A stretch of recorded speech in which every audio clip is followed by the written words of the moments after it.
আমারই চেতনার রঙে পান্না হলো সবুজ, চুনি উঠল রাঙা হয়ে। আমি চোখ মেললুম আকাশে, জ্বলে উঠল আলো পূবে পশ্চিমে। গোলাপের দিকে চেয়ে বললুম, সুন্দর সুন্দর হলো সে।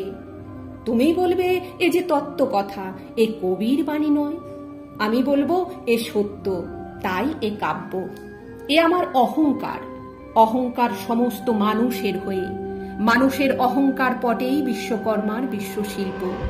তত্ত্বজ্ঞানী জপ করছেন নিঃশ্বাসে প্রশ্বাসে, না না না, না পান্না, না চুনি, না আলো, না গোলাপ, না আমি, না তুমি।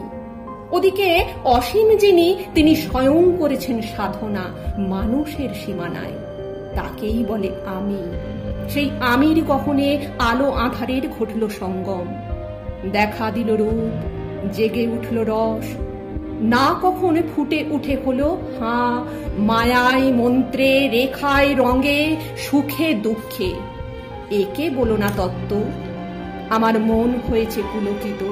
বিশ্ব আমির রচনার আসরে হাতে নিয়ে তুলি, পাত্রে নিয়ে রং।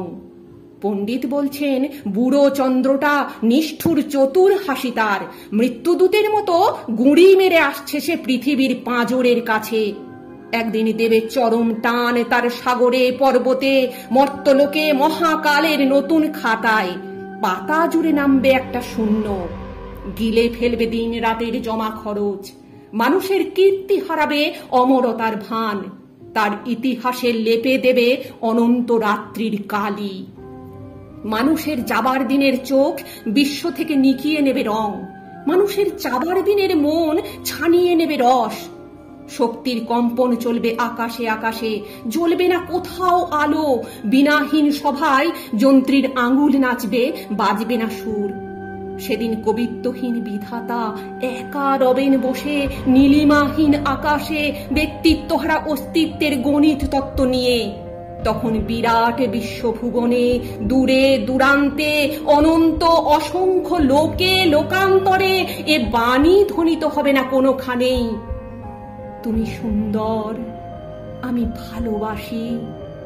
বিধাতা কি আবার বসবেন সাধনা করতে যুগ যুগান্তর ধরে?